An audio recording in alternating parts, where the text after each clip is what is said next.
Bonjour, c'est Club Indé, notre club de la presse indépendante. Et aujourd'hui, il sera question d'un ras-le-bol et même de plusieurs ras-le-bol. Ras-le-bol de ce début de campagne présidentielle indigent, inquiétant.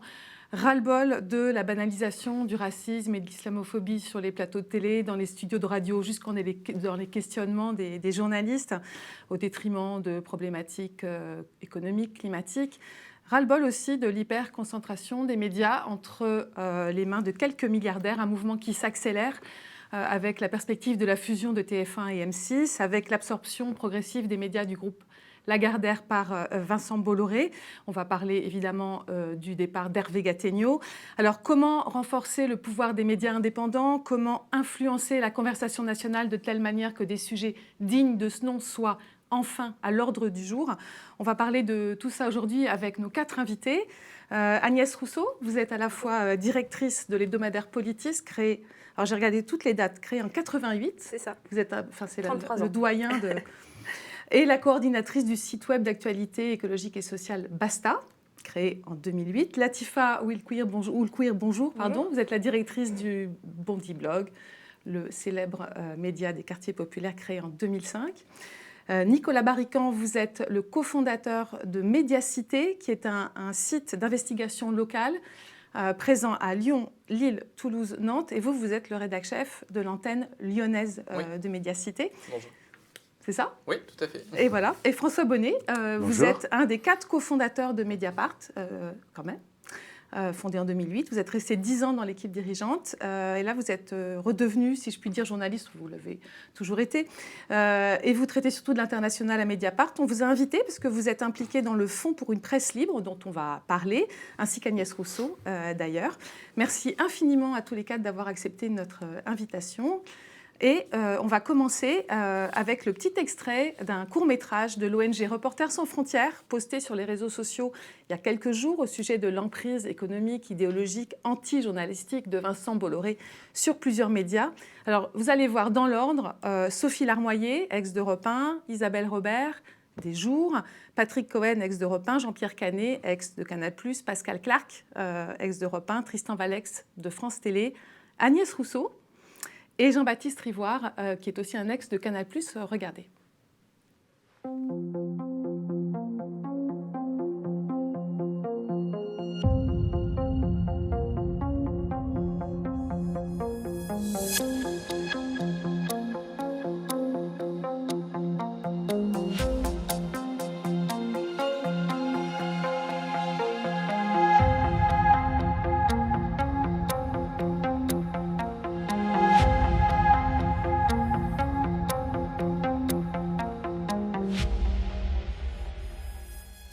Vincent Bolloré n'est pas un actionnaire comme les autres. On a un énorme groupe de médias qui agit totalement hors des clous. On n'est plus dans la production journalistique, on est dans autre chose. C'est une vision du journalisme aux ordres. Oui, c'est la brutalité totale. Enfin, tout le monde s'accorde à le décrire comme ça. On s'est rendu compte qu'on était 30 ou 40 journalistes différents de différents médias, toutes sensibilités confondues, à avoir été attaqués par Vincent Bolloré. De manière quasi systématique, il attaque tous les médias et tous les journalistes qui souhaitent enquêter pour mettre en lumière ces pratiques problématiques. En termes de massacre de l'information, d'instrumentalisation de l'information, de propagande, la violence de ce qui est en train de se passer en termes de démocratie est absolument terrible.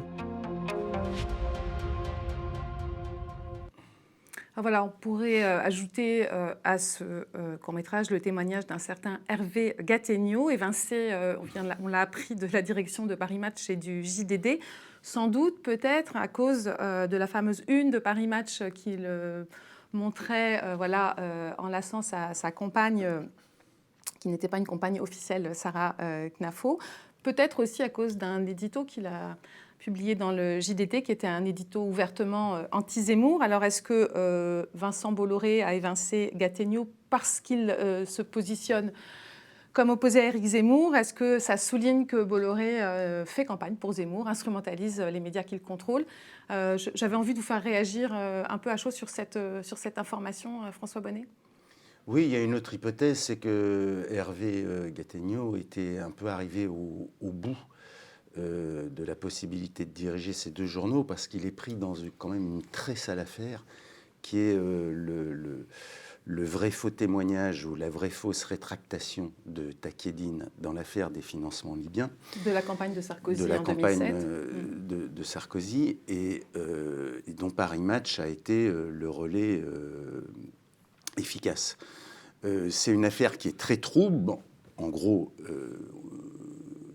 la Sarkozy, au sens large, est soupçonnée d'avoir acheté la rétractation de Takedine, de l'avoir organisée. Qui donc dit qu'il n'a pas participé. Qui a dit que tout ça était faux, que jamais il n'avait versé d'argent à Sarkozy, à ses proches. Et une rétractation spectaculaire, alors que tout au long des 10 ans d'enquête judiciaire, pour le coup, il a dit la même chose, même si M. Takedine ment assez souvent.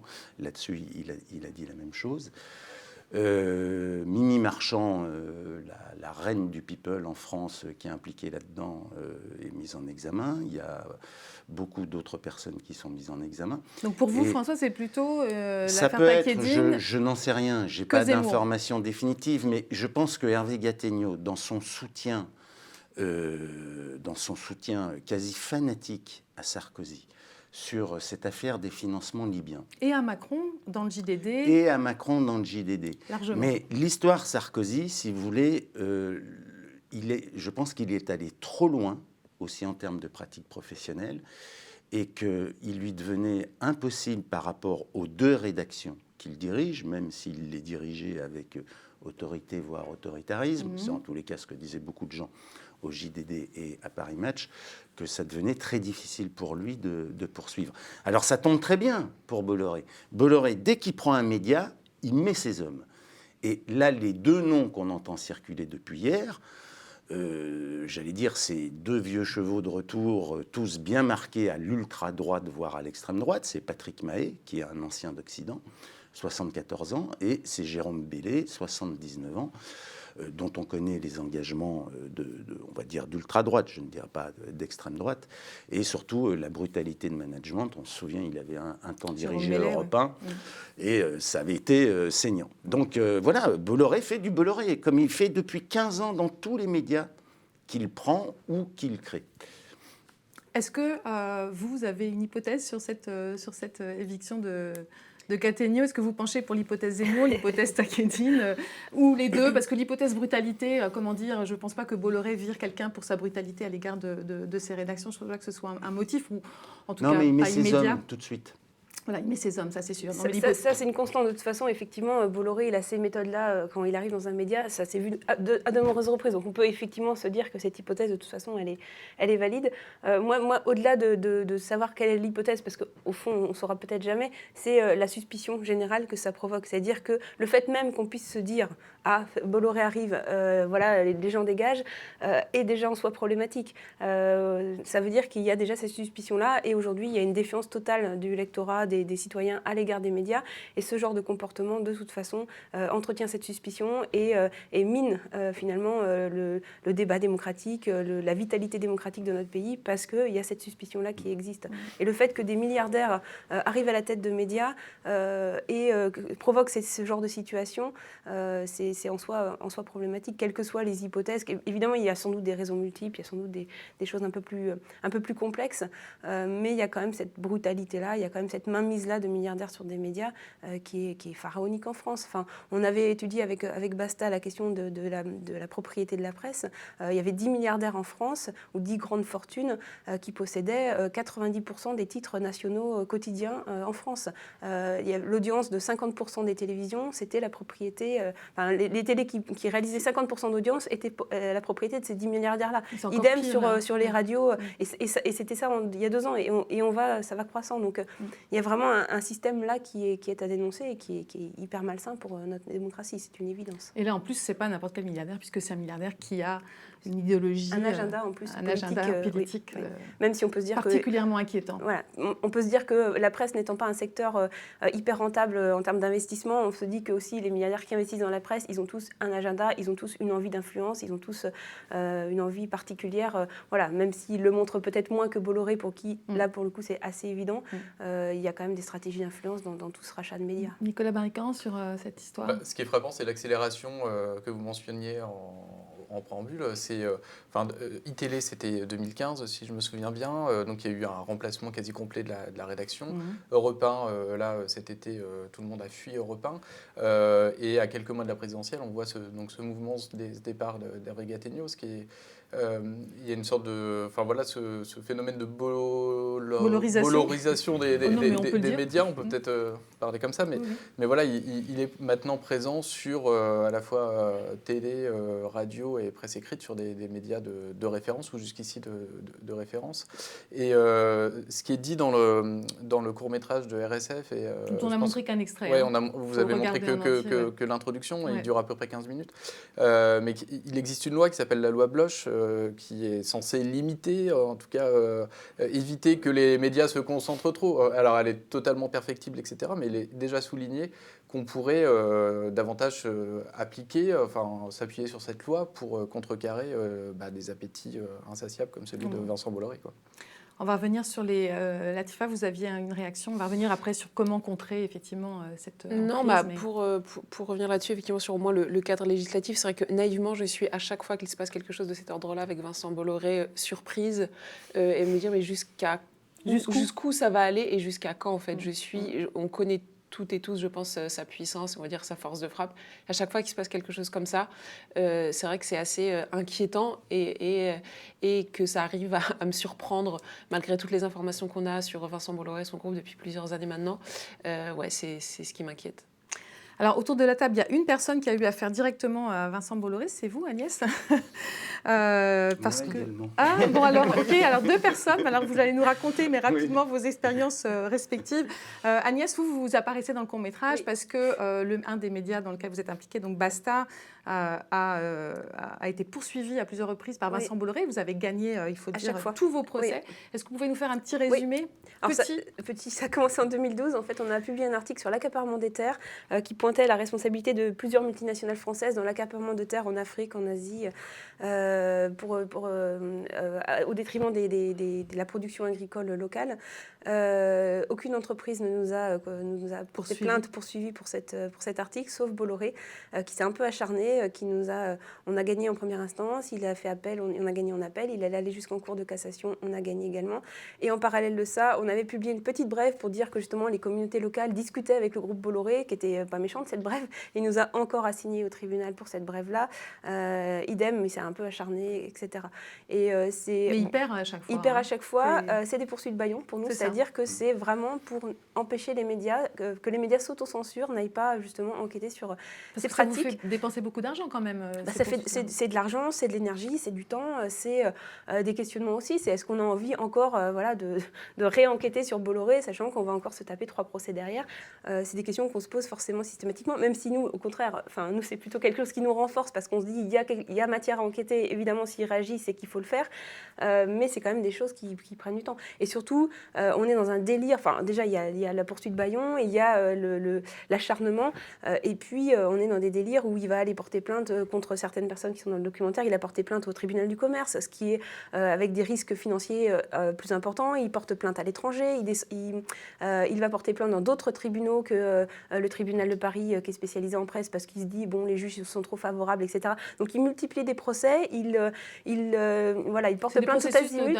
Donc c'est vraiment des processus d'intimidation. C'est clairement parce qu'il sait qu'il va perdre, mais c'est systématiquement là, donc les gens qui sont dans le documentaire, c'est beaucoup de personnes qui ont enquêté sur ces affaires en Afrique. Ils n'aiment pas du tout qu'on enquête sur ces affaires en Afrique. D'ailleurs, il essaye de se débarrasser de ces affaires. Il s'en désengage un peu. Est-ce que c'est lié, est-ce que c'est pas lié, je ne sais pas. Mais en tout cas, c'est clair que ce qui se pratique en Afrique, il y a des abus clairs et qui sont documentés. Nous, on s'appuie sur des rapports de l'ONU, sur des rapports de la Fédération internationale des droits de l'homme, qui pointaient à chaque fois des attaques aux droits de l'homme, qui pointaient à chaque fois des attaques aux droits syndicaux. Enfin, il y a des choses qui sont documentées. Et ce que nous renvoie Bolloré, c'est « Ah non, vous êtes partial dans votre approche ». On se base quand même sur des rapports des Nations Unies. À un moment donné, il faut aussi mais pour autant, ça n'empêche pas qu'il continue ses pratiques en Afrique. Donc je ne sais pas à quel moment... Et au Cambodge, il y a ces problématiques un peu partout, et rien ne l'arrête. François Bonnet, votre affaire avec Bolloré, c'était... Oui, mais juste pour préciser, c'est quand même ces enquêtes journalistiques, c'est là où il y a quand même un enjeu important, qui ont enfin convaincu la justice française de se réveiller, d'ouvrir une enquête. Il y a eu un procès de Bolloré. Qu'il a perdu. La surprise, c'est qu'il pensait faire une transaction de gré à gré avec la justice en reconnaissant un pacte de corruption. Et les juges là l'ont coincé en disant non, mais là, s'il y a pacte de corruption et que vous reconnaissez un pacte de corruption en Afrique, on ne peut pas passer la procédure, là j'ai oublié le nom précis, pardonnez-moi, dans une procédure de plaider coupable. Oui, voilà. oui. On ne peut pas, cette procédure est insuffisante, donc il va y avoir procès. Et donc, Bolloré va être jugé publiquement pour pacte de corruption en Afrique. Dans à l'origine, c'est toute une série du port, voilà, des terminaux pétroliers, voilà. d'un des terminaux pétroliers qu'il gère en Afrique. Et à l'origine de ça, il y a quand même toute une série d'enquêtes journalistiques. Non, moi, je ne veux pas raconter ma vie, mais c'est un petit détail et c'était il y a 15 ans. Donc, c'est pour ça. Moi, ça a été la raison, c'est finalement Bolloré qui m'a décidé de quitter le groupe Le Monde en 2006. Ah. Colombani, le directeur d'alors du Monde, m'avait chargé de concevoir un projet de quotidien gratuit. C'était la grande époque des gratuits, 20 minutes, etc. Ça devait se faire à 50-50, Le Monde achète. Hachette s'est retiré et débarque Bolloré. Bon, moi, le projet, il était prêt, il y avait même des numéros 0, etc. Et je vois débarquer Bolloré. Et j'ai fait 3 réunions avec lui, dont une réunion chez Alain Minc. Toujours lui.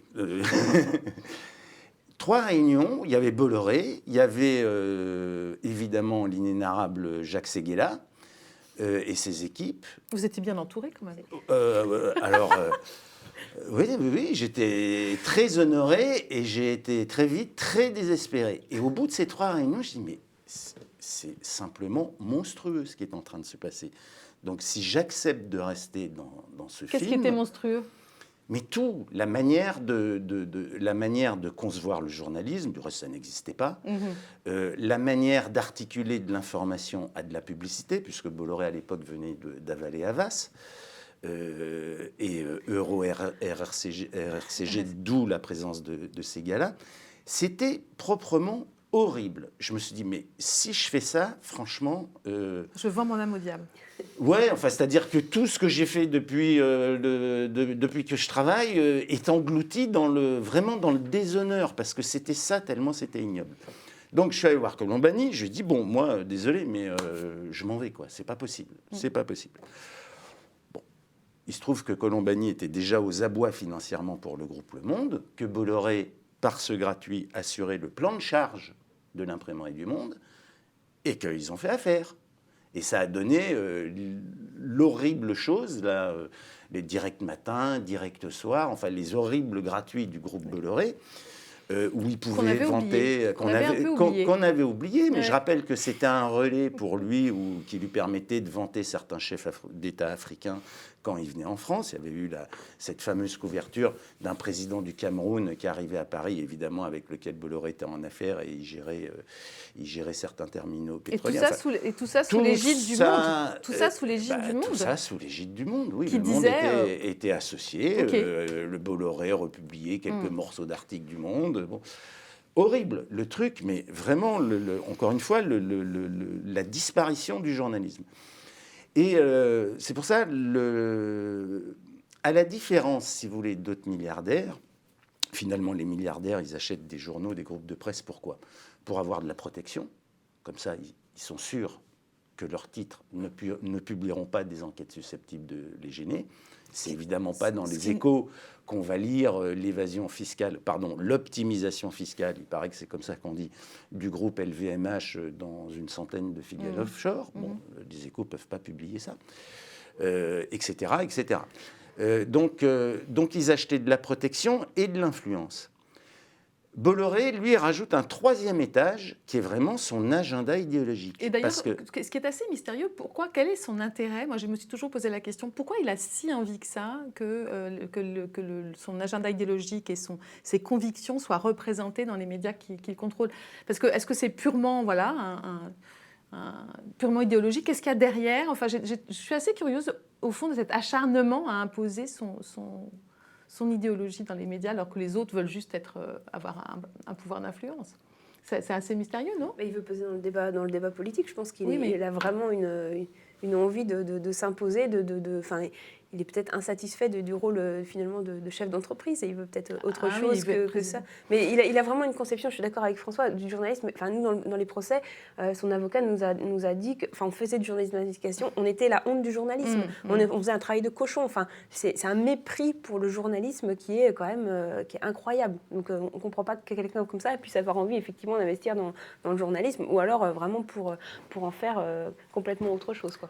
Du reste, il ne fait plus du journalisme, il fait de l'opinion. Enfin, alors justement, on va regarder un exemple de ça. On va regarder un extrait d'une interview de Bruno Le Maire par Sonia Mabrouk.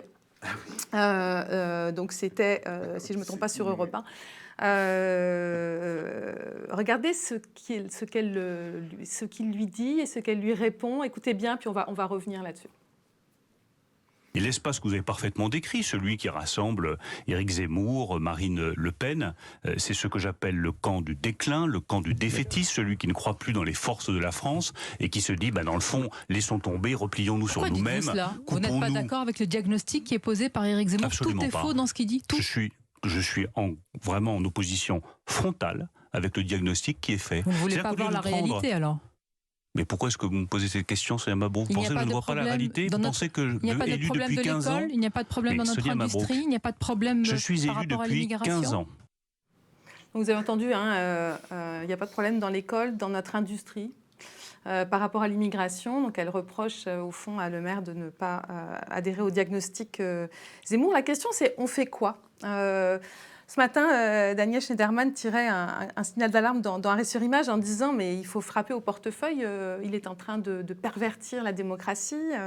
Est-ce qu'il faut que Sleeping Giants, qui est donc cet organisme qui sollicite les annonceurs pour que les annonceurs ne passent plus de publicité dans les médias d'extrême droite, qu'est-ce qui serait efficace pour amoindrir cette hyperpuissance? Moi, je lance un peu une bouteille à la mer, mais enfin, est-ce que frapper au portefeuille, par exemple, c'est une bonne idée? Sachant que Valeurs Actuelles a pas mal souffert quand même de cette stratégie de Sleeping Giants. C'est quelque chose que vous trouvez pertinent? C'est un éventail, je pense, de choses. Enfin, il y a effectivement l'aspect légal contre la concentration des médias, il y a l'aspect au portefeuille, il y a la mobilisation citoyenne. Je pense qu'à un moment donné, il y a aussi besoin d'une conscientisation des citoyens, parce que je pense que cette situation de la concentration des médias, elle est assez inconnue finalement. Les gens ne sont pas du tout conscients de cette réalité-là. Pour eux, alors, ils voient effectivement dans la presse un peu ce mercato, ces transferts de propriété-là, mais on n'a pas de notion finalement de ça, de la situation réelle capitalistique, on va dire, de la presse en France. Et puis on n'a pas non plus notion, je pense, de l'influence de ces propriétaires sur la conduite de leur rédaction.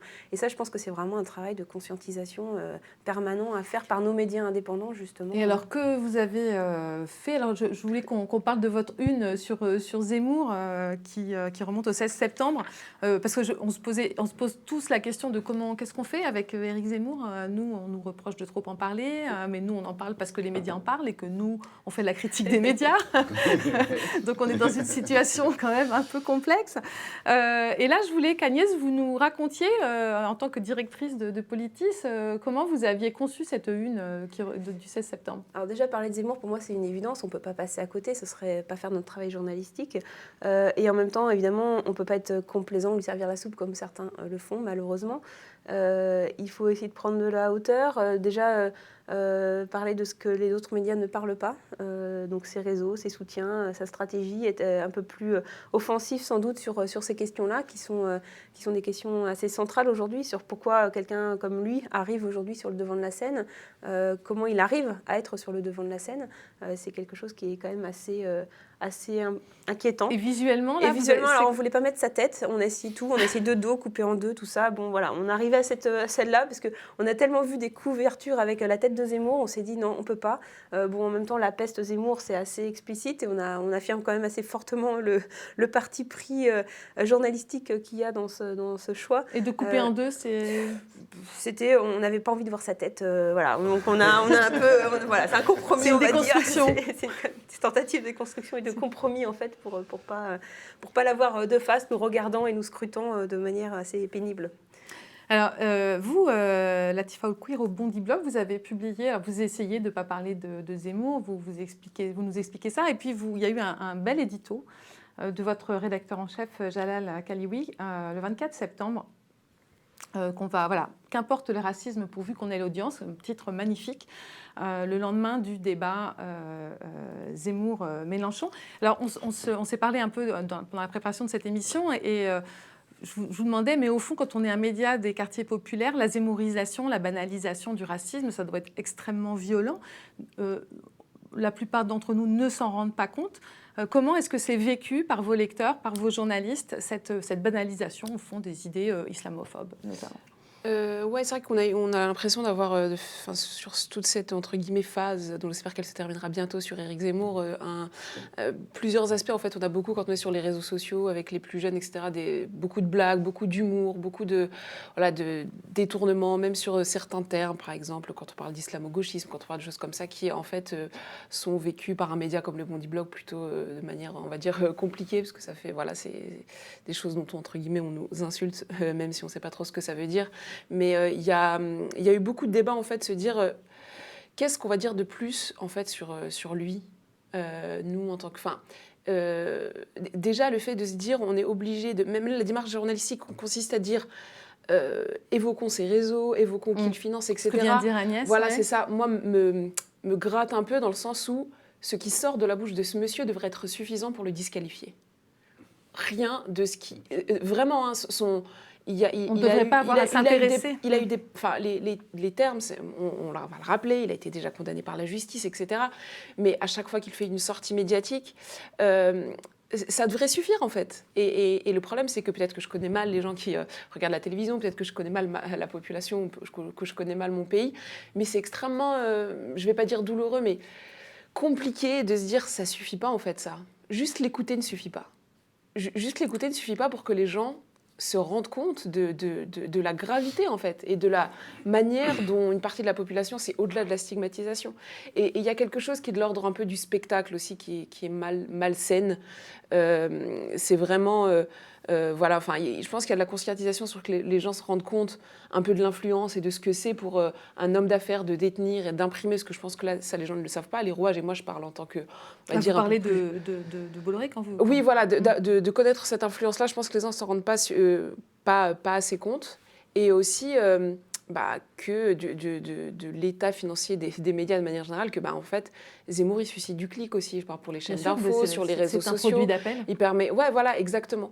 Et c'est pour ça que cet édito de Jalal est important pour ça, il rappelle ça, mais en disant, voilà, c'est vraiment compliqué, vraiment, quand on est soit issu de minorités, qu'elles soient ethniques, religieuses, etc., et de voir tout ça, de voir tout ce battage, on vraiment ne savait pas par quel bout le prendre, mais je pense pour d'autres raisons que d'autres journalistes et d'autres médias, en se disant,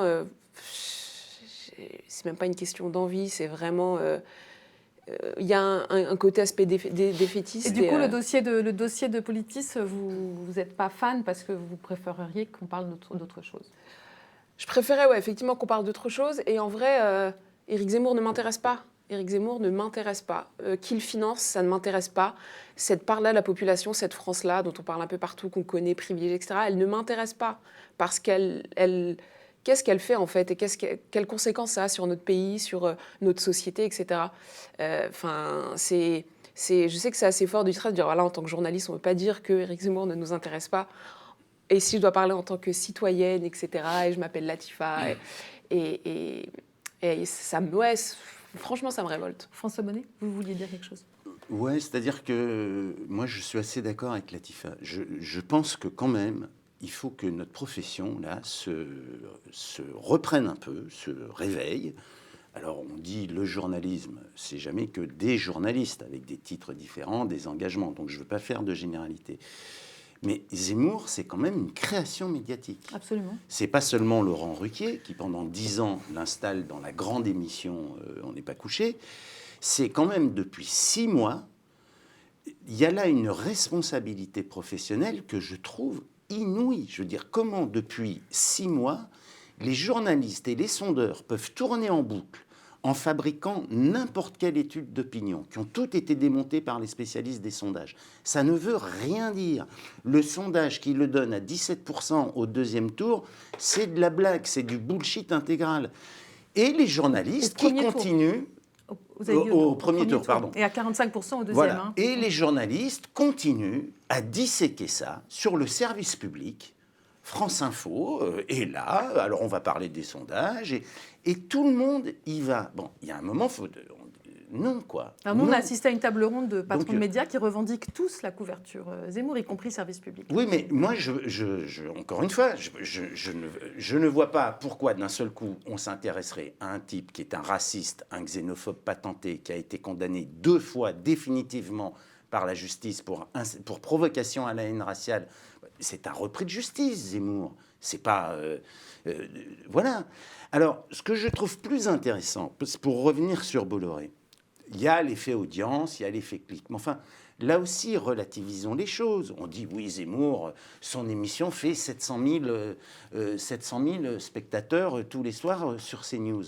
Bon, mais je ne voudrais pas dire, il y a quelque chose de... C'est fini. Voilà. Il y a quelque chose de pornographique là-dedans. Zemmour, c'est quand même l'épouvantail qu'on adore haïr. Donc on le regarde pour aussi regarder des horreurs. Vous voulez dire que les audiences ne sont pas significatives? Mais je pense que ces audiences ne sont absolument pas significatives.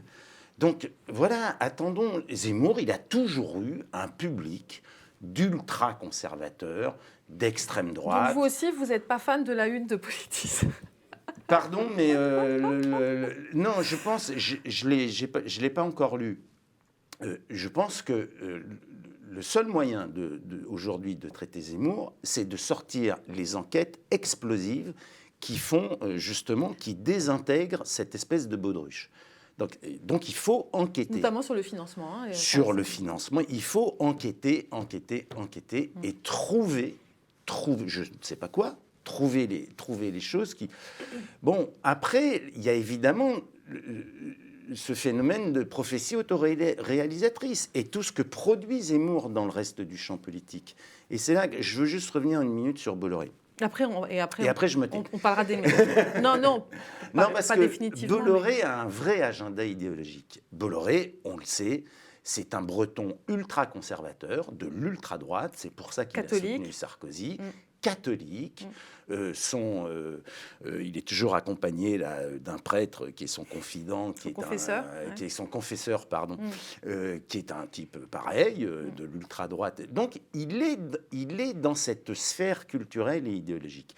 Le projet de Bolloré, c'est la réunification des droites. Il se trouve que c'est Zemmour qui a compris également le truc. Zemmour qui vante ça depuis des années. Hein, voilà.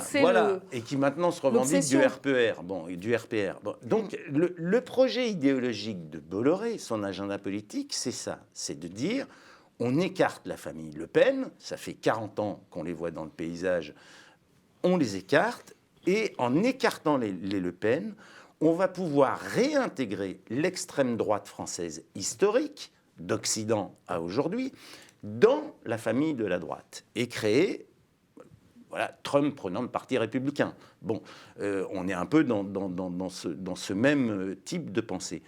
Alors il se trouve que Zemmour porte ça, mais il ne porte pas que ça. Zemmour, il porte d'abord la haine raciale, la xénophobie et le racisme. D'ailleurs, je vous conseille de lire l'article de Loris Guémard qu'on a sorti hier sur les bouquins de Zemmour dans les années 90 que les journalistes n'ont pas assez lu parce que autant sur les plateaux il se comportait relativement, il mesurait ses mots, autant dans ses bouquins le racisme est absolument très très très explicite. Hein. Donc effectivement on pouvait le savoir. Alors on va clore le chapitre, enfin provisoirement hein, le chapitre Bolloré-Zemmour, enfin pas exactement parce qu'on va essayer de savoir comment on fait, nous, pour résister, pour raconter d'autres histoires et comment on augmente l'influence des médias indépendants qui se tiennent quand même loin de ces hyperpuissances économiques et de ce climat nauséabond. Alors François Bonnet, Agnès Rousseau, vous êtes tous les deux membres du Fonds pour une presse libre. On va d'ailleurs voir vos binettes sur un petit visuel qui illustre ce Fonds pour une presse libre. Voilà. Alors, c'est quoi le Fonds pour une presse libre? Agnès Rousseau, François Bonnet, comment on décrit ça? Le Fonds pour une presse libre, c'est entre la Fondation et l'association. Voilà pour la structure juridique. C'est une structure à but non lucratif qui est reconnue d'intérêt public parce qu'il exerce une mission d'intérêt public. Ce fonds, il a été créé en 2019 par les fondateurs et l'équipe de Mediapart. Le projet initial, le premier projet, c'était de sanctuariser complètement le capital de Mediapart et de garantir son indépendance, l'indépendance de ce journal dans la durée. On s'est inspiré, entre autres, de l'expérience du Guardian. Et dans les statuts du Guardian, c'est drôle, il y a une phrase qui est dit c'est indépendance ad perpetuity. À perpétuité. C'est l'objet du Scott Trust qui soutient, qui porte le Guardian, c'est de garantir l'indépendance à perpétuité du Guardian. Donc on a fait une structure, comme les droits français et britanniques ne sont pas les mêmes, on a créé cette structure qui est assez comparable. C'est une première en France, c'est la première fois qu'un journal crée un fonds de dotation. Et Libé et Le Monde l'ont fait alors, aussi, mais bon, on ne va pas rentrer là-dedans, mais est-ce que ils ont ça a une autre configuration? Oui. C'est un peu alors, ce qui est intéressant, c'est que vous avez ce fonds de dotation donc, pour sanctuariser le capital de Mediapart, mais il a une deuxième antenne. Et il y a une deuxième jambe, si je puis dire, il y a une deuxième jambe qui est l'accomplissement de cette mission d'intérêt général. Et là, c'est l'aide au pluralisme et à l'indépendance de la presse. Voilà. Alors, pour dire très vite, après Agnès parlera de comment elle voit ce fonds auquel elle participe. Pour dire les choses très vite, c'est quoi? C'est faire des appels à projets, c'est collecter des dons pour cette mission d'intérêt général, faire des appels à projets auprès des médias indépendants qui candidatent, et il y a un comité stratégique donc, dont fait partie Agnès, qui audite ces projets, qui les évalue, et qui ensuite sélectionne les projets qui vont bénéficier de subventions. Financement. Il y a déjà eu 7 médias Alors, il y a eu 7 médias depuis 18 mois qui ont été aidés. Ce n'est pas des sommes énormes, ça va de 15 000 à 30 000 euros. Mais c'est parfois le montant qui permet de débloquer quelque chose dans l'histoire d'un titre, de faire un développement technologique, de faire un développement éditorial qui va permettre de monter un étage. Alors, si vous êtes là, c'est aussi parce que vous lancez une campagne de financement participatif par KissKissBankBank qui marche super bien. On est parti de 28 jours. Vous en êtes à 93 614 €. Il y avait ces 100 000 € que vous pensiez, que vous comptez récolter. Ça veut dire que c'est très très bien parti. Est-ce que ça vous a surpris? Agnès, François, alors je crois que Agnès, vous étiez sûr que ça allait marcher? Moi, je suis toujours surpris. Agnès, moins, parce qu'elle a plus l'expérience. Elle a plus l'expérience des dons. Des dons, voilà. Alors que Mediapart, c'est un modèle d'abonnement. C'est comme Arrêt sur Image, vous, c'est les dons. Mais moi, ça ne m'étonne pas. Je pense qu'il y a une envie et une appétence des lecteurs pour soutenir la presse indépendante, et le Fonds pour la presse libre vient combler ce besoin-là. Je pense que, comme le disait François, ce qui est important, c'est que ça permet de faire effet levier pour des médias qui démarrent ou pour des médias qui, à un moment donné, ont besoin de ça pour passer un cap en développant.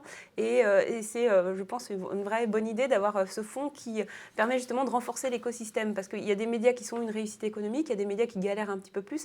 Mais ce qui est important, c'est qu'un média tout seul ne fera pas basculer l'écosystème de la presse en France. Et je pense que la presse indépendante, elle est essentielle. Et il y a besoin de consolider, de structurer un écosystème fort, composé d'un certain nombre de médias, que ce soit des médias locaux, des médias spécialisés, des médias généralistes, des médias politiques. Il y a besoin d'avoir cet écosystème-là qui se renforce et qui se consolide aussi par des solidarités financières entre médias et avec des initiatives de ce type-là. Et alors, si on fait ça, c'est aussi parce que, si cette initiative est lancée, c'est aussi parce que l'État n'aide pas beaucoup les médias indépendants. Je voulais juste qu'on regarde un schéma du syndicat de la presse indépendante d'info en ligne, SPIL, sur la manière dont l'État aide la presse. 9 groupes de presse représentent 61% des aides directes. Et quels groupes? Les Échos, Le Parisien, Le Figaro, Le Monde, etc., Ouest France, Libération, c'est-à-dire Altis. Enfin voilà, c'est des grands groupes qui bénéficient de plein d'argent, ce qui est quand même assez incroyable quand même. Et le 24% noté des Échos, Le Parisien, dont moi personnellement je me suis toujours pas remise, hein, c'est absolument énorme. Voilà. Alors, Bernard Arnault. Ouais. Bernard Arnault, c'est quand même, il fait partie des 3 premières fortunes mondiales avec Elon Musk et donc on parle et Jeff du Bezos, patron d'LVMH. Hein, le patron d'LVMH. Et donc en 2019, il touche pour ces 2 titres 17 millions d'euros. On se dit, mais enfin quoi, c'est encore une fois l'une des 3 premières fortunes mondiales et il a besoin de l'argent public. C'est ça. Il faut le dire quand même. Il faut savoir que ces gros groupes touchent énormément d'argent public. Et le SPIL a mené déjà la bataille de la transparence, parce que déjà pour avoir ces chiffres-là, c'était déjà une bataille à mener pour avoir les informations. Et aujourd'hui, la bataille à mener, c'est déjà la redistribution de ces aides de manière beaucoup plus pertinente en fonction des besoins réels et puis peut-être en fonction aussi de l'utilité sociale de ces médias, qui est aussi importante aussi comme critère à prendre en compte. Nicolas Marican. Pour donner un ordre de comparaison, parce que 17 millions d'euros, on ne se rend peut-être pas forcément compte de ce que ça représente. Nous, à Médiacité, par exemple, on a besoin de 200 000 euros pour assurer notre pérennité sur le long terme. Voilà. On va en Donc parler. voilà les ordres de grandeur à mettre en balance. Mais alors, est-ce qu'on a envie d'être aidé par l'État ? Ça, c'est une autre question qu'on va se poser. Et avant d'y aller, je voulais parler avec vous, Latifa Olkouir, parce que vous êtes dans une situation singulière, d'ailleurs dans une très grande honnêteté. Vous m'avez dit au téléphone, mais attendez, moi je ne suis pas un média indépendant parce qu'on est financé presque à 100% par l'État. Alors vous êtes financé par l'Agence nationale de la cohésion des territoires, qui est une agence politique de la ville, enfin un ministère de la ville, depuis le début. Alors, du coup, on a envie de savoir plein de choses. Pourquoi ? Comment ça se passe ? Est-ce que vous négociez les sous chaque année ? Comment est-ce que l'État surveille l'usage de l'argent qu'il vous donne ? En fait, c'est une convention qui a été renouvelée l'an dernier, mais c'est des conventions sur 3 ans, ce qu'on appelle des conventions pluriannuelles, de 90 000 euros par an. Et donc, ça assure 90% quasiment de notre budget annuel. Et en fait, voilà, c'est vraiment des conventions. Comme nous, on a aussi un volet de formation de jeunes journalistes, etc., qu'on est ouvert à tout le monde, à tous ceux qui veulent découvrir le métier pour un temps, pour toujours. Et donc, on a effectivement cette convention qui encadre. Et donc, on a un bilan à fournir annuellement sur la totalité sur ce qu'on a produit, en fait, finalement. Donc, on a, entre guillemets, mais bon, c'est notre métier, mais obligé d'écrire des articles, etc. C'est en plus en termes de chiffrage, on va dire, mais en soi sur le fond, des sujets, on n'a jamais eu de problème, sachant que nous, au Bondi Blog, et quand même la politique de la ville est un sujet assez important. Mais j'ai pas vu tant d'articles que ça. J'ai fouillé dans le site hier. Enfin, vous faites pas de papier critique sur la politique de la ville. Alors c'est distillé, mais il n'y a pas d'enquête. Oui, en fait, comme c'est tellement, c'est vrai que c'est assez transverse. C'est quelque chose d'assez transverse. Soit on va avoir effectivement, mais il date un peu le papier sur le logement social, les 20 ans de la loi SRU et des papiers un peu bilan comme ça. Mais c'est la politique de la ville. En fait, c'est quelque chose qui traverse tous nos sujets, que ce soit les questions d'éducation dans les quartiers populaires, que ce soit les questions de logement, que ce soit les questions de loisirs, etc. Donc, c'est des sujets qui sont très liés au quotidien et pour le coup, qu'on traite assez souvent et sur lesquels on interpelle des acteurs locaux, etc., politiques. Donc, en fait, il y a toujours un aspect... Donc, vous auto-censurez pas ? Vous ne dites pas « oups » ? Non, sincèrement, non, c'est trop... Non, parce que de toute façon, ce que je dis souvent... autant, d'accord, on a cette subvention-là, mais nous, on a un média qui a l'habitude de fonctionner avec très, très peu de moyens. Bon, vous m'en enlevez encore, je pense c'est un média qui tient depuis 16 ans, principalement grâce à l'engagement des gens qui ont été là, et qui sont là, et qui se sont donnés pour certains objectifs. Et donc, en fait, c'est pas quelque chose qui me fait peur. C'est-à-dire que si demain, je me dis, bon, OK, on doit faire quelques aménagements pour que ça continue d'exister, on fera en sorte que ça continue d'exister. C'est quelque chose qui est c'est très bizarre, hein, mais ça fait partie d'un peu de la philosophie du média. Mais est-ce que dans l'absolu, vous préféreriez pas quand même avoir recours à des fonds non gouvernementaux ? Oui, sachant qu'on touche aussi dans un magnifique, entre guillemets, fonds, mais qui est dédié à la presse sociale de proximité, 18 075 € par an. Et c'est une demande que l'on doit renouveler tous les ans avec un document Excel et plein de docs. Mais voilà, et donc qui couvre un peu la totalité de notre budget de fonctionnement.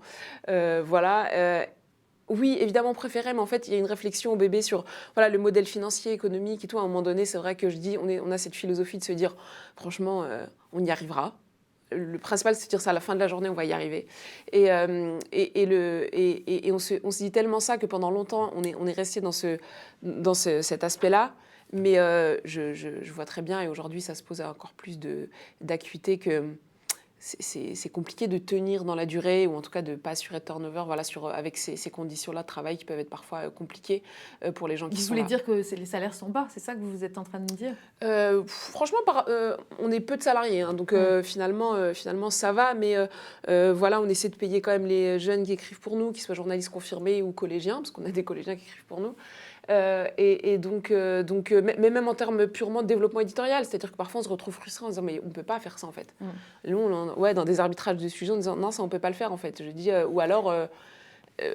Et alors précisons que tout ça, c'est parce que vous voulez que votre média soit gratuit, parce que votre lectorat n'a pas assez d'argent pour s'abonner. Enfin, je veux dire, c'est quand même... on a ouvert un membership, mais aujourd'hui, ça nous assure quoi? Allez, 10%.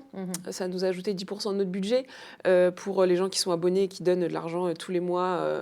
Voilà. Et oui, c'est gratuit, il n'y a pas de publicité.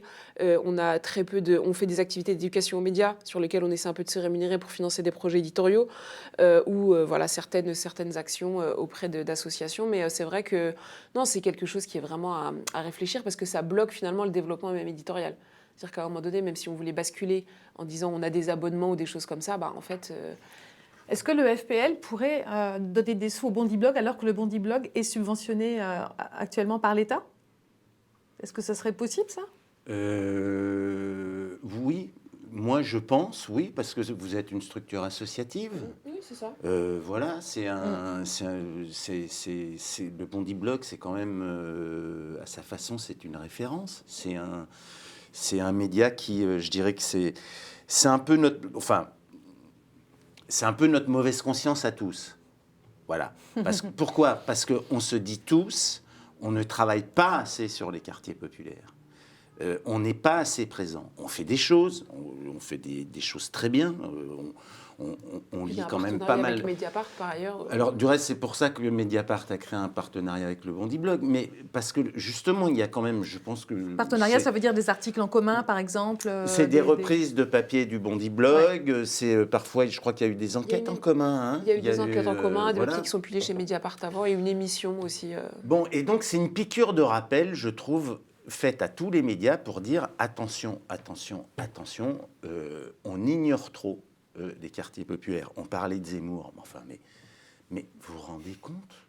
Pour des millions de personnes. C'est ça qu'on se disait tout à l'heure. L'humiliation quotidienne d'entendre Zemmour, mais c'est un truc, c'est horrible, quoi. Enfin, c'est simplement horrible. Vous me disiez d'ailleurs, Latifa, qu'autour de vous, les gens s'autocensurent, ne disent pas qu'ils sont musulmans dans leur entreprise, etc. Oui, enfin, dans les pratiques, c'est vrai, quoi. C'est pas, on ne se rend pas compte, soit pour cette raison-là, ou effectivement pour d'autres qui... parce que jeter quelque chose qui est de l'ordre de l'intime sur la place publique comme ça, c'est pas toujours... parce qu'on oublie souvent ça, en parlant souvent de ces histoires de religion, mais c'est quelque chose qui est assez... intime en fait, la croyance religieuse, et on la jette en pâture comme ça à chaque fois. C'est vrai que c'est compliqué. Alors, on a dit qu'on ne reparlait pas de Zemmour et ça y est, on a reconnu. Alors, je voulais poursuivre sur le financement. Vous êtes tous les deux en campagne de financement. Alors, tous les deux, casquette Basta pour Agnès Rousseau, qui a 3 casquettes aujourd'hui, FPL, Basta et Politis. Et puis Médiacité, qui a besoin de nouveaux abonnements. Alors, Médiacité, là, vous êtes... D'ailleurs, il y a eu un article dans Le Monde, Médiacité a besoin de nouveaux abonnés. Vous êtes à 4000 abonnés, vous en voudriez 6000. Et donc, vous avez fait une campagne qui marche, non? Racontez-moi. Alors, du coup, depuis l'article du Monde, on est à 4850. Enfin, je n'ai pas regardé en Ah, c'est Le Monde qui vous a fait gagner des abonnés. Vive les grands médias de milliardaires qui parlent de la presse indépendante. Merci Le Monde, Xavier. Non, mais oui, effectivement, ça a démarré assez fort. Juste un petit point de contexte, pourquoi on a lancé cette campagne de mobilisation en fait, des gens qui nous suivent et qui lisent ou qui ont déjà lu Médiacité, parce qu'en fait, on voit aussi beaucoup d'anciens abonnés revenir et se réabonner à Médiacité. Ça fait bientôt 4 ans, on va fêter nos 5 ans le 1er décembre pour l'édition lilloise, donc, et 4 ans et demi pour qui était la première. Qui était la première, ouais. Médiacité Lille. Ouais. Et en fait, on s'est installé dans le paysage médiatique dans chacune des agglomérations et on a commencé à avoir des retours d'interlocuteurs, de lecteurs qui pensaient que voilà, le pari était gagné, que Médiacité était là et que Médiacité était là un peu pour toujours. Quoi. Mais c'est parce que Médiacité sort des super scoops, il faut que vous sachiez, sur Lille, Lyon, Toulouse, Nantes, comme la presse régionale n'en sort pas, et donc Médiacité a une importance éditoriale et politique, mais effectivement, ça ne se voit pas nécessairement dans le nombre d'abonnés. C'est ça, le bilan qu'on faisait, c'est qu'on avait un certain succès d'estime, un succès éditorial, etc. On est repris, reconnu, etc. Mais le succès commercial n'est toujours pas au rendez-vous. Parce que vous êtes sur abonnement. On est sur abonnement, sur le modèle de Mediapart. On n'a quasiment pas diversifié les revenus, quoi. On ne fait pas d'éducation média, on ne fait pas d'événementiel comme le font un certain nombre de médias pour pouvoir vivre, en fait. Et vous ne le faites pas pour des raisons déontologiques, hein. Alors, à la fois pour des raisons déontologiques, quand on se met à organiser un événement, qu'il faut aller frapper à la porte de la ville, qu'on fait ça en partenariat, en allant chercher un petit bout de subvention auprès de la région, un petit bout de subvention auprès de la fondation, machin, du grand industriel du coin, et bon, ça pose vite problème. Et puis aussi... Parce que ça vous empêche d'investiguer, enfin en tout cas ça peut être dissuasif pour l'investigation. Et notamment dans des, sur des scènes qui sont assez restreintes. Quand on est, même à l'échelle d'une agglomération comme Lyon, comme Lille ou comme Nantes, on a vite fait le tour finalement des principaux financeurs d'une scène comme celle-ci, quoi. Donc non, on se refuse à faire ça. Et puis c'est aussi une déperdition de temps, d'énergie qu'on ne peut pas consacrer au cœur de notre métier, quoi, à l'éditorial, à la production d'articles, d'enquêtes. Donc voilà, vous avez lancé un appel à abonnement qui est en train de fonctionner. Oui, alors on n'est pas encore au 2000, donc faut pas non plus. Il nous reste encore 1 mois et demi jusqu'à mi-décembre pour atteindre l'objectif de 2000 nouveaux abonnés. Juste pour expliquer les choses, depuis le début de Médiacité, on a une croissance lente mais certaine. Le problème, c'est qu'elle n'est pas assez rapide pour nous permettre d'attendre jusqu'au point d'équilibre. Donc ces 2000 nouveaux abonnés nous permettraient de gagner du temps pour pouvoir reprendre le rythme lent mais certain de croissance d'abonnés et nous permettre d'espérer atteindre l'équilibre et de sauver Médiacité. Alors si vous voulez regarder ce que fait Médiacité, il y a une page, vous pouvez cocher de telle manière que vous voyez la page de votre ville avec tous les scoops politico-financiers que sort Médiacité, donc encore une fois Lille, Lyon, Toulouse et Nantes. Et alors vous, Basta, vous êtes... Alors vous, Basta, donc l'autre casquette d'Agnès Rousseau, vous n'êtes pas sur abonnement, vous êtes sur don. Ce n'est pas du tout le même modèle, justement. Voilà. C'est un modèle de la contribution volontaire des personnes. Alors on ne dit pas qu'on est un média gratuit, évidemment on n'est pas gratuit, il n'y a rien qui est gratuit, c'est du travail, il y a des salariés derrière Basta, il y a 8 ou 9 salariés, mais on est sur un accès libre, c'est-à-dire qu'on a envie d'être accessible au plus grand nombre et on fait le pari que les gens qui ont envie vraiment de nous lire, ils financeront quel que soit finalement l'accès libre ou payant qu'on offre. Et donc depuis 12 ans, Basta fonctionne comme ça, en accès libre et avec des contributions volontaires. Aujourd'hui, il y a à peu près 4000, 5000 personnes qui financent chaque année Basta pour justement faire en sorte que ça continue à vivre. Ça paye les salaires, ça paye le fonctionnement, etc. Donc c'est un modèle qui est assez éprouvé, même si au début on a un peu bricolé, on s'est dit bon, on fait comme ça, on ne sait pas ce que ça va donner. 12 ans d'âge, on se dit que ça a quand même montré que c'était possible d'avoir ce modèle. Vous avez recours quand même à parfois des subventions des collectivités locales, éducation aux médias. Il y a les aides à la presse qui sont qu'on va chercher pareil. Et puis il y a des fondations, mais qui financent plutôt notre observatoire des multinationales qu'on a créé après Basta et qui lui fait de l'investigation sur les pratiques des multinationales françaises. Dont on a déjà parlé au Club Indé. Sur lequel effectivement il y a des projets qui sont menés que viennent financer des fondations. Basta est principalement financé quand même par les dons des lecteurs. Et c'est un choix qu'on ne regrette pas, même si effectivement c'est peut-être un peu... Alors, bon, en même temps, quand on voit le modèle pays, on se dit qu'il n'y a pas de modèle idéal, mais la contribution volontaire, elle a cet avantage-là de pouvoir avoir l'accès libre de nos contenus et qui nous permet de toucher un plus grand public peut-être, parce qu'on n'a pas une surface médiatique comme Mediapart qui fait que même, quel que soit le nombre d'abonnés, finalement, nos enquêtes viendraient impacter largement. Mais alors, donc juste pour terminer, vous refaites vous avez fait un nouveau site, Basta, un nouveau site, une nouvelle organisation, et donc vous faites aussi une campagne qui se dit en banque. Voilà, comme une campagne FPL, qui se termine là, qui marche bien aussi. Du coup, qui permet de financer le nouveau site. On fait des campagnes régulières. Il y a à la fois des donateurs qui donnent toute l'année, qui sont des donateurs réguliers, tous les mois, ils sont prélevés un peu comme un modèle abonnement. Et puis on fait des campagnes, souvent en juin, en décembre. Là, on l'a fait en septembre parce que c'était le moment moment où on voulait lancer le nouveau site. Donc ça permet de rappeler régulièrement. Alors on le rappelle de manière un petit peu soit offensive, soit un petit peu... Voilà, on avait lancé la campagne de crowdfunding, ça a monté doucement. On a été un peu plus offensif en disant écoutez, là, on a vraiment besoin de cet argent. Et ça a marché. Et voilà, on a récupéré 59 000 euros en quelques semaines. Et alors, les deux questions qui se posent, c'est d'abord, je disais tout à l'heure, est-ce qu'on a envie d'être financé par l'État ? On se plaint que la presse indépendante est peu financée par l'État, mais par exemple, nous, Arrêt sur Image, on n'a aucune envie de toucher de l'argent de l'État et on n'en touche pas, l'argent de l'État. Est-ce que là-dessus, vous avez une position précise ? Alors, vous disiez, François, qu'il y a une différence entre les aides directes et les aides indirectes, c'est-à-dire des subventions de l'État directes et puis les crédits d'impôt, la TVA, etc. Le Mediapart, comme Arrêt sur Image, refuse les subventions publiques. La première année, on avait essayé, on avait dû recevoir quelques dizaines de milliers d'euros. Et puis après, quand on a siégé dans ces commissions-là d'attribution de subventions, les critères étaient tellement opaques, c'était tellement une sorte de jeu discrétionnaire. On a vu sur les déséquilibres des aides à la presse, qui est un système absolument obsolète, opaque, etc. On s'est dit non, mais on ne va pas rester là-dedans. Il faut qu'on sorte de ça. Faut qu'on sorte de ça et justement comme ça, en plus, on ne prêtera pas le flanc à l'accusation. Ah oui, mais vous êtes subventionné, etc. Bon. Ceci étant dit, moi, je pense quand même que le rôle de l'État, c'est aider à l'émergence de nouveaux secteurs. C'est aussi ça de la bonne politique publique.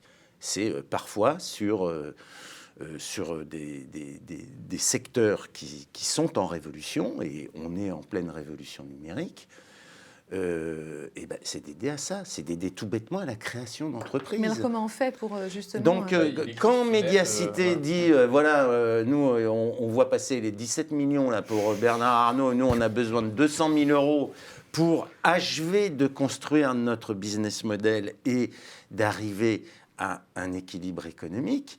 Bon, moi, ça ne me choque pas que Mediacité aille dans certaines conditions, etc. Ce que vous avez fait, demander à l'État une aide. Effectivement, on a eu une aide à la création de Mediacité, au lancement, de 60 000 euros. Et c'était une aide, en fait, quasiment automatique. C'est de l'aide à la création d'entreprises de presse. Après, le montant varie en fonction du projet, de son calibrage, etc. Et puis, il y a une deuxième aide qu'on a été chercher auprès du FSDP, Fonds de soutien, notamment à l'innovation éditoriale, etc. Donc, ça ne finance pas directement le fonctionnement du média, mais ça fonctionne des projets en particulier, notamment des projets de développement. Voilà, donc ça a été les deux aides publiques qu'on a été chercher.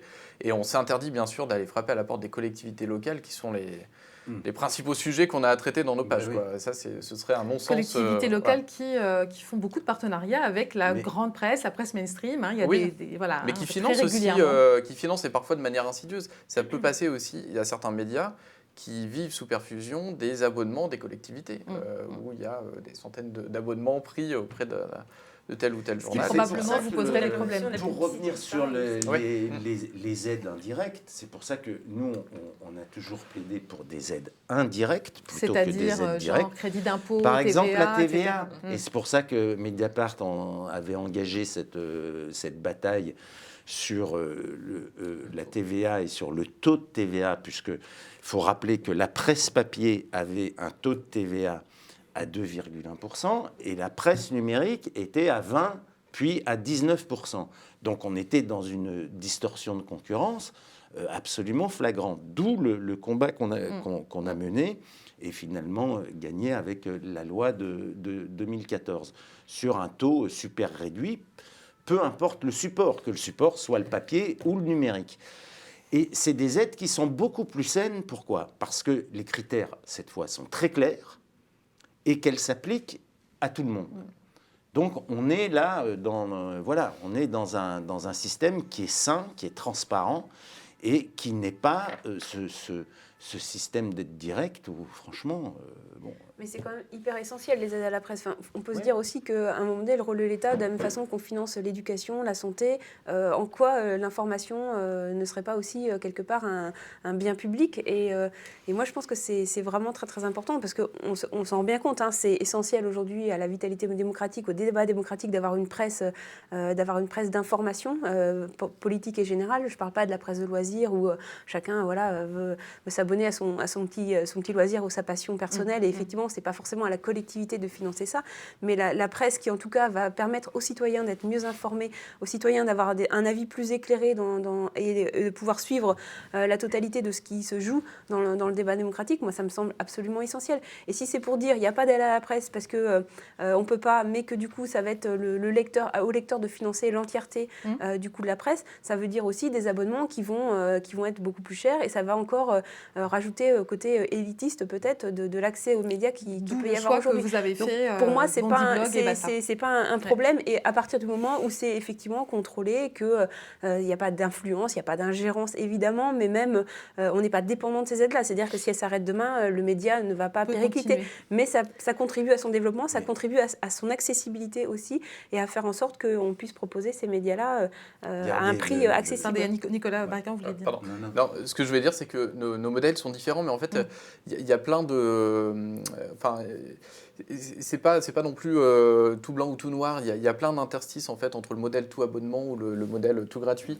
Nous, on ouvre régulièrement certains articles. On peut lire Médiacité en laissant son mail 24 heures gratuitement pendant certaines périodes. Et on offre aussi la possibilité à certains lecteurs qui veulent s'investir un peu plus et nous soutenir un peu plus qu'un simple abonnement, de donner plus, un peu sur le modèle des dons mensuels que vous avez instaurés sur Basta. Donc, je pense qu'il y a plein de solutions qui permettent d'abaisser un peu le mur du payant de l'abonnement. Finalement, on se retrouve sur certaines logiques, notamment sur le membership. Voilà. Alors, l'heure avance, et je voulais juste rapidement aller me promener dans vos pages, parce qu'on n'a pas tant que ça parlé de vos contenus.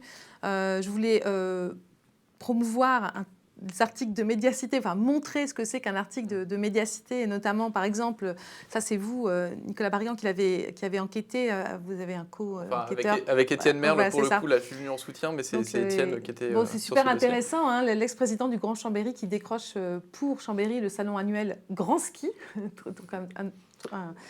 un enjeu économique important, alors qu'il dirige une société d'événementiel qui travaille pour ce même salon annuel. Donc vous voyez ce genre d'informations dans Médiacité. Et alors vous me disiez au téléphone que la presse quotidienne régionale, alors que c'est votre troisième article, c'est vous qui l'avez sorti, Anticor a porté plainte, on n'en a toujours pas parlé. Ouais. C'est une histoire qu'on a publiée en juin 2020. Donc Xavier Dulin, illustre inconnu en dehors de Chambéry, était encore président du Grand Chambéry. Personne n'en parle. Donc on met à jour, on décortique la situation de conflit d'intérêts de cet élu. La presse locale ne reprend pas. Il y a quelques semaines, Anticor porte plainte. Suite à vos révélations. Exactement, sur la base de cet article-là. Donc plainte pour prise illégale d'intérêt, pour favoritisme et pour... le troisième greffe m'échappe, mais donc plainte d'Anticor, on fait un deuxième article. Toujours pas de reprise. Toujours pas de reprise, et on fait un troisième article parce qu'on a appris que la justice avait bien ouvert une enquête préliminaire suite à la plainte d'Anticor, et là toujours pas une ligne dans le Dauphiné libéré. Voilà. Alors pour être totalement complet, il y a quand même actu.fr qui est un journal en ligne, qui a repris, qui a répercuté juste nos informations, mais de la part de la PQR, c'est assez surprenant. Bon, voilà, donc d'où l'intérêt de lire Médiacité. Côté Bondy Blog, je voulais juste montrer à nos lecteurs vos articles sur les paris sportifs. D'ailleurs, c'est vous, Latifa, qui avez enquêté, qui font des ravages dans les quartiers, parce que les paris sportifs visent explicitement, et nous on a écrit là-dessus, les jeunes des quartiers populaires, et qui se ruinent et qui sont addicts, et c'est absolument catastrophique.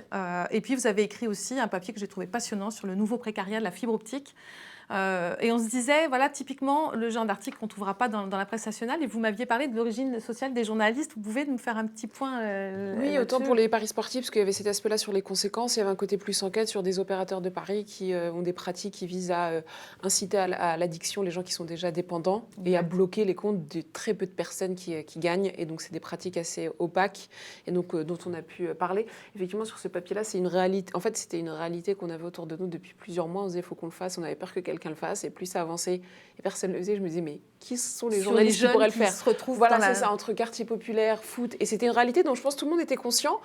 Mais comme en fait, on voyait les campagnes de pub, mais on ne voyait pas le quotidien. Et moi, je regardais autour de moi, je me disais, ok, d'accord, en fait, il y a plein de gamins qui sont touchés par ça. Et donc, qui sont touchés par le pari sportif et voilà, qui peut générer une addiction. Et en allant consulter 2-3 chiffres, je me suis dit, bon, bah, en fait, ma réalité à moi, elle coïncide avec des chiffres voilà, d'observatoires nationaux, etc., sur ces questions-là, Santé publique France notamment. Et je me suis dit, bon, il y a un sujet, mais effectivement, c'est que d'autres journalistes, d'autres rédactions m'ont dit, ah oui, à la rédac, personne n'aurait pu le faire. Nous, on l'a fait. Oui, mais en tout cas sur la communication. C'était la décryptage de la sur communication. l'usage des codes des jeunes des banlieues pour les séduire, effectivement. Encore une fois, après, nous, ce qui nous importait, c'est d'avoir des témoignages de ces personnes-là, en fait. Et les conséquences, entre guillemets, sur la vraie vie. Et puis, voilà, sur le précariat, en tout cas pour la fibre optique, je pense que tout le monde a vu les techniciens fibre optique intervenir dans des bureaux, dans des locaux, etc. Et en discutant, en fait, quelqu'un est venu aussi à Bondy pour le faire, mais en discutant un petit peu, on s'est dit, ah oui, en parlant de leurs conditions de travail, etc., et ben, on a vu ce sujet-là et on voyait aussi des gens autour de nous qui soit disaient il y a du boulot dans la fibre optique, viens, c'est facile, c'est rapide et puis tu vas gagner de l'argent. Mais en fait, c'est pas ça qui se passe. En fait, c'est pas ça parce que c'est des gros opérateurs qui incitent à prendre le statut d'auto-entrepreneur pour du salarié déguisé parce qu'ils estiment que c'est un besoin ponctuel et les gens qui vont rester pour bosser sur la fibre optique, ça va être des ingénieurs, des professions plutôt, voilà, des CSP, CSP+, mais les techniciens sur le terrain, on les incite à faire énormément de missions au détriment de leur santé pour faire avoir un maximum d'argent, mais on ne va pas les salarier parce que dans quelques années, on aura, entre guillemets, plus besoin d'eux ou juste des gens qualifiés pour entretenir le système. Alors ça, c'est dans le Bondy Blog. Côté politique, j'ai retenu un article sur une lutte sociale incroyable dont personne ne parle, des ouvrières du sandwich dans l'Essonne qui fournissent Air France, Monoprix, Starbucks, Relais, et qui sont en grève depuis début septembre, voilà, hyper courageusement, parce que il y a cette histoire d'accord de performance collective qui fait baisser les salaires et augmenter les heures. Voilà, donc on a été sur le terrain effectivement d'une grève et 98% des salariés sont en grève. L'accord de performance collective, donc c'est les ordonnances Pénicaud-Macron, on en voit les conséquences là, avec la possibilité de réduire les salaires, d'augmenter le temps de travail. On a le témoignage d'une personne par exemple qui s'appelle Mehdi, dont le salaire est passé de 1 700 € net à 1 300 € net et qui bosse il bossait 35 heures, il en bosse 42 ouais. Et voilà, c'est passé parce que il y a eu une pression de la direction qui a dit c'est soit ça, soit on meurt. Et des salariés qui se retrouvent dans une situation de précarité totale alors qu'ils sont là depuis 30 ans, ils n'ont plus d'ancienneté, ils n'ont plus rien. Enfin, tous leurs droits ont été du jour au lendemain annihilés. Voilà. Et avec une situation où finalement l'entreprise disait c'est à cause du Covid, etc. Mais elle a retrouvé ses commandes. Donc l'activité a redémarré, elle a sans doute profiter de la situation pour faire un petit peu baisser la pression, enfin en tout cas faire en sorte que les salariés soient moins payés. Le PDG fait partie des 500 premières fortunes de France. Voilà, les gens vu à la télé, c'est pas vu à la télé, et puis on se rend compte ces luttes sociales, elles sont essentielles à faire connaître, et elles sont aussi la réalité de terrain de ce que vivent les gens aujourd'hui, les Français aujourd'hui, et c'est bien dommage que les médias n'en parlent pas assez. Voilà, puis je vais terminer parce que très vite sur Mediapart. Vous êtes très souvent repris, en revanche, parce que vous sortez des enquêtes retentissantes sur les scandales politico-financiers. Mais ce qui est frappant, c'est la façon dont les grands médias peuvent, plutôt que de relayer vos enquêtes, offrir de la place à ceux qui les récusent. Et donc, récemment, une interview de François de Rugy sur France Info, oui. Où il vous critique largement. Qui est totalement diffamatoire et calomniatrice, où il nous accuse d'exercer des pressions sur tout le monde et en particulier sur d'autres journalistes. Il parle d'un vrai faux cambriolage. Donc, vous auriez cambriolé pour récupérer des sources, des documents. Des documents ont disparu lors de même de vrais faux cambriolages qui ensuite sont ressurgis dans des articles de Mediapart. Bon, Ce qu'il y a d'embarrassant dans cette affaire, parce qu'on avait déjà subi une même... Je précise que France Info, reçoit de Rugy, essaye de réagir, mais insuffisamment à vos yeux. On a appelé France Info en disant, non mais attendez, vous ne pouvez pas laisser François de Rugy en roue libre, dire n'importe quoi, jusqu'à nous accuser, enfin c'était après ça, d'avoir maquillé les homards, les avoir rendus plus rouges par Photoshop. Non mais il est vraiment en perdition, le pauvre de Rugy. Non mais le problème c'est quand même, il a évidemment le droit de s'exprimer, mais il a la nécessité aussi d'être relancé, d'être correctement interrogé. Donc je veux dire, on a subi là en quelques mois une espèce de salve totalement délirante de Franz-Olivier Gisbert contre nous. On ne va pas revenir là-dessus parce qu'il est tard, mais oui. Donc sur la matinale de France Inter, et là François de Rugy sur France Info. Je veux dire, il n'est pas interdit de faire son métier, c'est-à-dire avant d'interviewer des gens, de lire quelques articles, de se renseigner, d'être en situation... Là, vous critiquez les journalistes, les intervieweurs, qui ne relancent pas assez. Oui, parce que voilà, il faut relancer, quoi. Il faut relancer, il faut interroger, il faut demander... des preuves, il faut demander des documents, on ne peut pas laisser comme ça des gens en roue libre dire absolument n'importe quoi à l'antenne. Merci à tous les quatre. On mettra dans le contenu de cette émission les liens pour celles et ceux qui souhaitent donc contribuer au Fonds pour une presse libre, contribuer à Basta, s'abonner à Médiacité. Alors, et à nous, Arrêt sur Image, nous aussi, on adore avoir de nouveaux abonnés. On a besoin de nouveaux abonnés pour croître, pour embellir. On a besoin de votre soutien, puis on a l'audace de penser autour de cette table que vous avez besoin de nous, la presse indépendante. Merci infiniment à tous les quatre. Merci à vous, à la semaine prochaine.